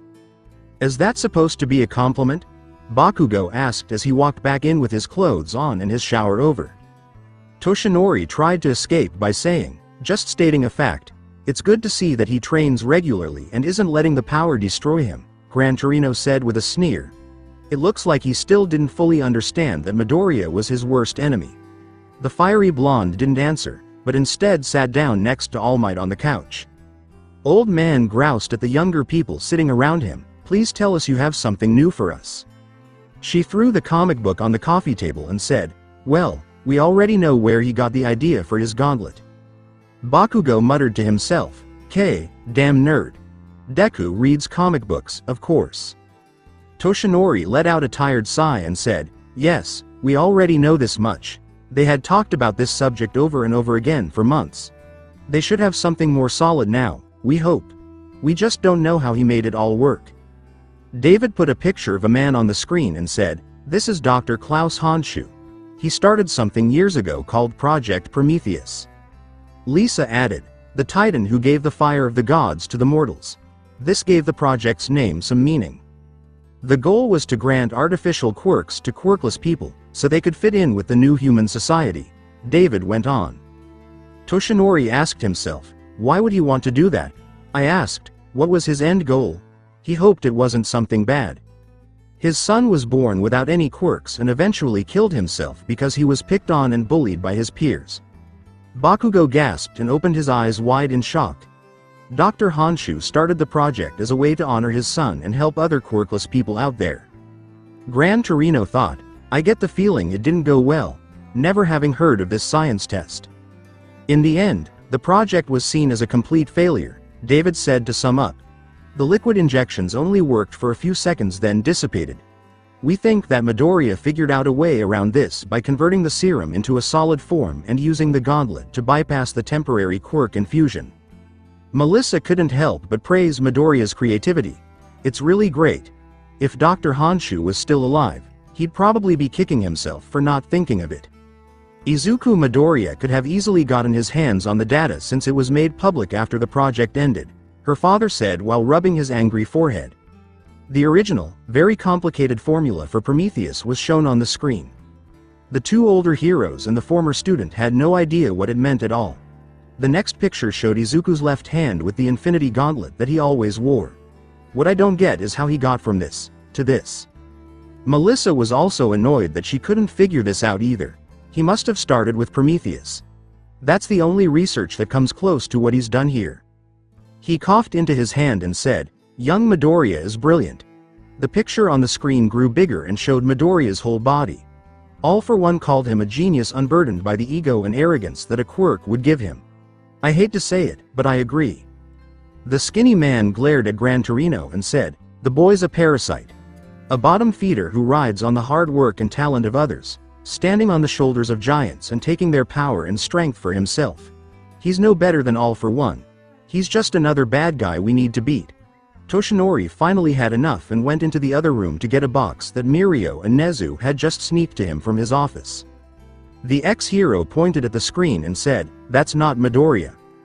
He put the box on the table so everyone could see it and said, this is Midoriya. When he opened it, he saw that it was full of papers and notebooks. All of them were given to him by his mother, Inko Midoriya, while she was looking into her son. Melissa picked one up and began to look through it. She saw that Midoriya had come up with many ideas over the years for support devices. When Bakugo saw the slightly burned hero analysis notebook, he frowned to himself. This is who he really is, underneath all that. Before the gauntlet, he was just a boy who wanted to help people and do the right thing. He started out just wanting to make a difference. David asked, what are you saying? The thin man said in a sad voice, Midoriya thinks that power is all that matters in the world. He felt bad inside. It started with me and then All for One made it worse. He thinks the only way to achieve anything or inspire others is through power and force. Which is wrong. So very wrong. I didn't see it before, but I see it now. The old man looked at a drawing of a robot hero costume and asked, how does this help us? I've been studying these for the past week now and I've come to an understanding. These notebooks represent Midoriya's hopes and dreams. Toshinori told me. They're also a window into his mind. Through these we can understand how he thinks. David finally said, I see. If we can figure out what he's going to do next, we can plan ahead and hopefully put an end to it. Gran Torino said, "What does it matter if we can outthink him? None of us can beat him in a fight, and Yagi here doesn't have one for all anymore. As long as he has that gauntlet, nothing can stop him." That ended any plans they had to beat Midoriya. Toshinori spoke up and said, "I don't want to hurt him though, I want to help him." "Help him?" David was shocked. "He stole your quirk, dragged your name through the mud, destroyed your legacy. How could you still want to help him?" Toshinori tried to reason with his friend. "He's just a boy. A misguided boy. He's not evil." She read another one of Midoriya's notebooks while they talked about this. "He doesn't know the full effects of what he's doing. Or that his ideal hero society is just as fragile as mine was." The words, "quirkless hero," at the top of a certain page caught her attention. There was a drawing of a suit for that kind of hero under the words, along with some ideas for gear. Melissa looked at the page with sadness and said, "I think I see your point. Such brilliant and creative ideas were stifled by a needless desire for power." Toshinori spoke up and looked up from the burned notebook to say, "Young Bakugo. You were his childhood friend. You've known him longer than anybody." That made Katsuki narrow his eyes and ask, "Who told you that?" "I knew Deku. The mumbling little quirkless nerd, who dreamed of being a hero with no ability to back it up. The nerd that I and everyone else bullied." He spoke truthfully. He looked at the picture of Midoriya on the screen and said, "I don't know this guy." Midoriya was now taller and wider. The villain Apotheosis. The director of the HRD. The guy that beat All Might. "I don't know who the hell this is," he told them. Gran Torino told him to calm down, young man. Screaming isn't going to get us anywhere. Neither is calling someone names, Toshinori said, bringing up the fact that his sensei had named the boy before. The other blonde looked at Melissa when she said, "Bakugo. You fought him once before." Kat snarled, "I didn't fight him." He shook as he remembered how the power of the gauntlet felt like it was about to rip him apart. "He wiped my face with a junkyard, while that stupid girl gave away that damn stone." What was so special about that particular stone? David wanted to know. The thin man told them, "All for one. He somehow managed to copy the quirk of my arch enemy and put it into that stone in the palm of the gauntlet. The purple one." David saw this and thought, that's how he's stealing quirks. How do we beat that, when he also has one for all, the only quirk that could stop all for one? "Midoriya is more careful with the quirk than that man was," Toshinori said, which made him feel better. He doesn't just take any quirk he wants. He uses it as a punishment against heroes he doesn't think deserve the title. "It's pretty sad, but at least he's leaving them alive," he said, remembering Endeavor, who used to be the number 2 hero. The man no longer had his quirk, but Mirio said he seemed to be using his time to try to get his family back together. She showed some video of him using the Infinity Gauntlet and said, "It's weird that he doesn't seem to use one for all that much. And when he does use it, it's nowhere near as strong as when Uncle Toshi had it. According to the skinny man, I don't think he can use one for all to its fullest extent. Remember what I told you the first time he tried it?" David replied, "You said it almost tore his arm off." All Might said, "Exactly. That last time we fought, Midoriya used 100% of the gauntlet's power. When we clashed, I noticed his body was shaking uncontrollably." Melissa asked out loud, "Do you think?" Bakugo thought, "His body can't handle the full power, can it? Beating All Might in that state could have killed him, I bet." It was thought by Gran Torino that he was still training because of his bigger frame. Which means we have a limited time before his body gets to the point where he can use the full power of the gauntlet without risking his life. David swore, damn it. Now he had to add this to his ideas and plans. They kept meeting and talked about the little battle information they had, Nezu's secret investigation, and Mirio's information that wasn't enough. With the skills they knew the gauntlet had, they even tried a few failed simulations. She pointed to the box of Midoriya's notebooks and asked, "Is it okay if I take a closer look at these?" Tsunade told her, "Just take one at a time." "What a terrible idea. I'd like to keep track of all of them. We can't let these get away from us." "I'll start with the oldest," Melissa said as she looked through the box until she found the oldest one. He took the burned one out of the box and said, "I'm borrowing this." At the end of the meeting, progress on Project Hercules was reported. The plan David and Melissa made to give All Might a chance. After that, Melissa and her dad quietly left the room to go back to their own house. After going to her room, the blonde took the notebook that All Might had given her and began to read it. It is said that Midoriya wrote this when he was very young. A lot of it seemed like simple thoughts about heroes and the weird things that make them unique. It's hard to answer all of these questions. But she began to see that the notes were different. She could almost see Midoriya start to think too much about the little things, getting into specifics and wild guesses near the end of the notebook. Melissa looked at the last page and saw that he had written a personal note. Watching from afar isn't working. I need to get nearer. That was really true. To fully understand how something worked, you had to sometimes get very close to it. Melissa thought more about Midoriya's hopes and thoughts as she read these journals. When Bakugo got back to his room, he was looking at the stolen notebook that was open and burned. He thought back to that day. He thought about what he told Deku. He got sick as he thought about it more. Damn it, Deku. The fiery blonde scowled at the book. It wasn't supposed to go like this. In his mind, he could hear Deku laughing at him. After a week she had read through Midoriya's notebooks for most of her free time. Every page, design, and analysis about quirks, heroes, and even bad guys. He wrote down little notes to himself as well. She had spent a lot of time studying how he thought and felt pretty sure that she understood him. She really thought there was a good person in there somewhere, just like All Might. Melis thought that the bad guy Apotheosis, who was in charge of HRD, was really just a lonely, insecure boy who wanted to do what he thought was right after reading these books. What was wrong was that his sense of right and wrong had become very skewed because he thought that the ends justified the means. Even though he still needed to be stopped, Midoriya also needed to understand. Someone who could understand him and help him find a better way to reach his goals. She was still trying to figure out how his Infinity Gauntlet worked so that it would show a flaw or weakness. Melissa kept working on different versions of the Prometheus formula when all of a sudden, her phone rang, breaking her concentration. A text message from her dad said, "Emergency meeting." That made her think of a red flag. There must be something bad going on or about to go on. As she ran out of her workshop, she quickly got to the resort on the other side of Island. When she got into the suite, she was shocked to see that her dad was already there and about to talk about the sudden alarm.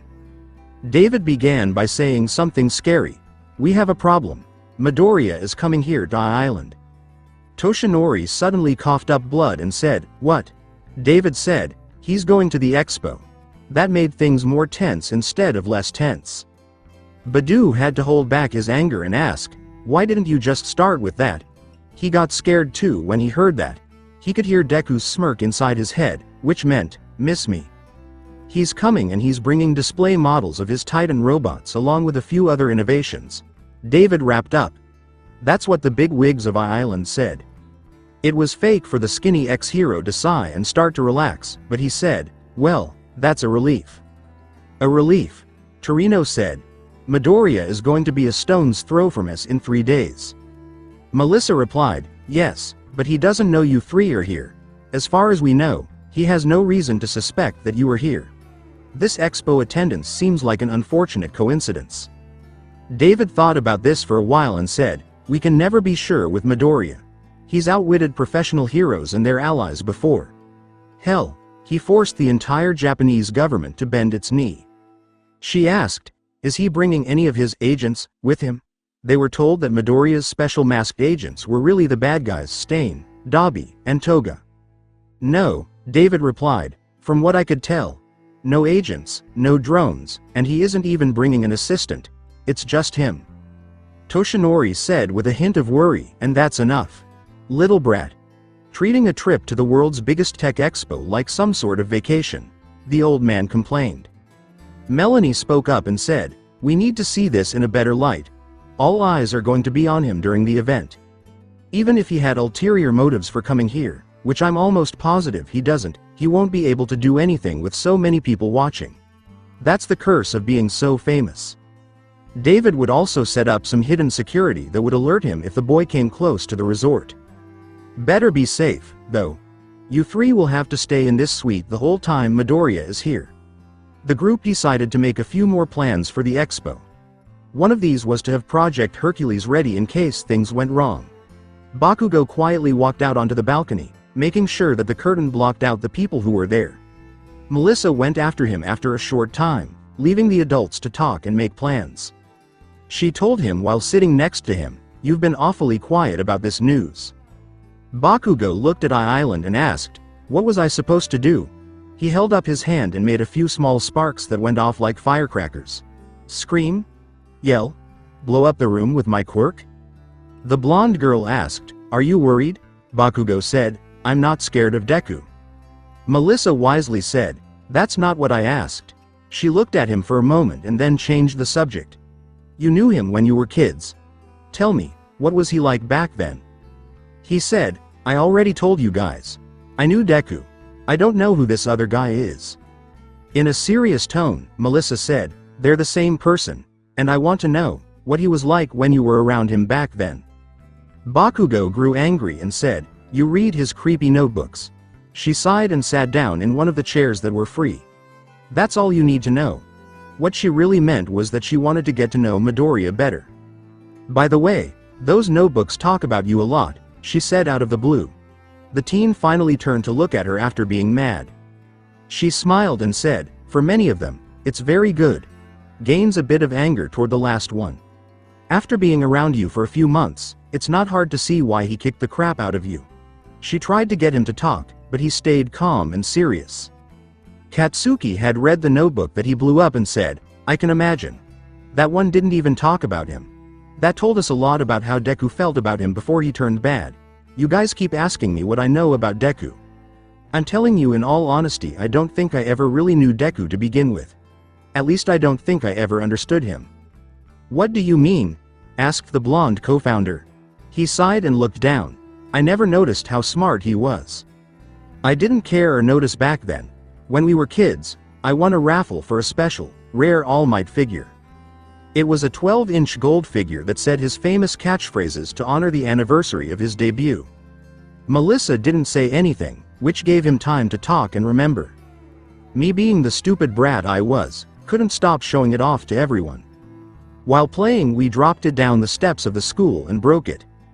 Bakugo laughed glumly. He stopped to fully remember the event. Deku said he wanted to try and fix it. "I was so mad that I didn't even listen to him. I gave him the toy's pieces and stomped off." A week went by and then Deku comes into class looking giddy, like he's about to burst. I kept asking him what crawled up his ass, but he wouldn't say. Finally during recess, he revealed it. He had successfully fixed the All Might figure. Not only that, but he also improved it. Deku put these tiny blue lights in the eyes. He even added more catchphrases to damn toy. How the hell does a second grader figure that out? Melissa finally spoke up and said, "That's impressive." She then complimented the younger Midoriya on his small feat. Katsuki felt sick when he thought about what he did. "I didn't react well back then.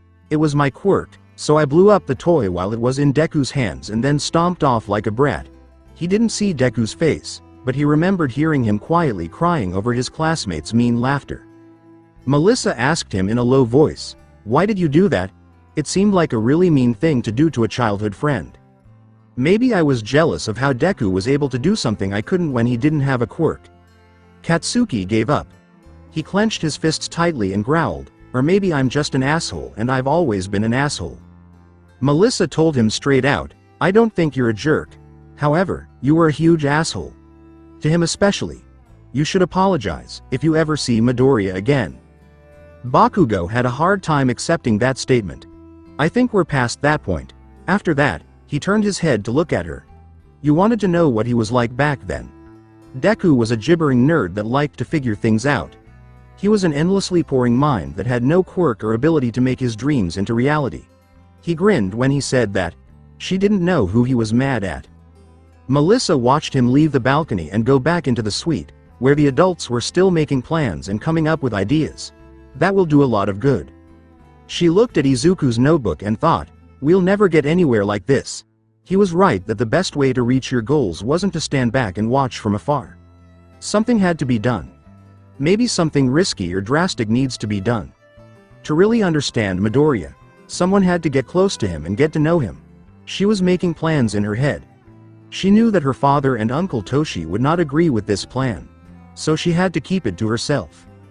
HRD City Office Shinso looked up at the huge building. It still looked as brand new as the day it was built. Even though he wasn't sure at first, he recently decided it was time after Aizawa told him 20 times that he still wasn't ready for the hero class. He really needed someone to give him a chance to show that he could be a hero. He wished to have the same rights and advantages as Todoroki, Iida, and Uraraka. People liked Midoriya a lot because he was willing to help people become better if they were ready to work, learn, and change. Midoriya had already reached out and touched him. We need to check if that deal is still good. Shinso walked up to the lobby doors and opened them. There were a lot of people here because it was the middle of the day. Since he was just entering a government building, he had to go through a security check. That's what the student in general studies thought until he saw a security guard wave him over. He skipped the whole security check because the guard led him around the metal detectors. The man only pointed the boy toward the front desk and didn't say anything. He thought to himself, creepy, as he walked over to the desk. The woman working at the desk spoke before he could speak. She smiled at him and said, "Hitoshi Shinso. It was over there, and the director was waiting for you." She pointed to the lifts. Before going along with it, he looked at her with interest. The doors opened for him before he could even press the up button. Also creepy, he said again. Shinso saw that he hadn't been given a floor number. It didn't matter because the doors shut and the elevator took him to the top floor. Even more creepy, he got out of the elevator and walked into the empty hallway, where the only thing he could see were some fancy-looking double doors at the end. He thought it must be Midoriya's office. He got to the doors and was about to knock when he saw a red glow open them for him. Izuku called out from his desk, "Please come in." The red stone on his gauntlet was glowing in a scary way. He waved his left arm and used the reality stone to move a chair from a nearby table to in front of his desk. "I'm so glad you came, Shinso. Have a seat." He finally said what was on his mind. "This is all creepy as hell." Izuku laughed and waved him over. "I had my security heads add this new facial recognition program to the system," the director of the 17-year-old said with a laugh. "I told them to let me know if you ever come by our main office." "Are you ready for me?" That made Shinso raise an eyebrow. Midoriya always seemed to know everything. Izuku tried to sound friendly by saying, "My doors are always open for people like us." "Us?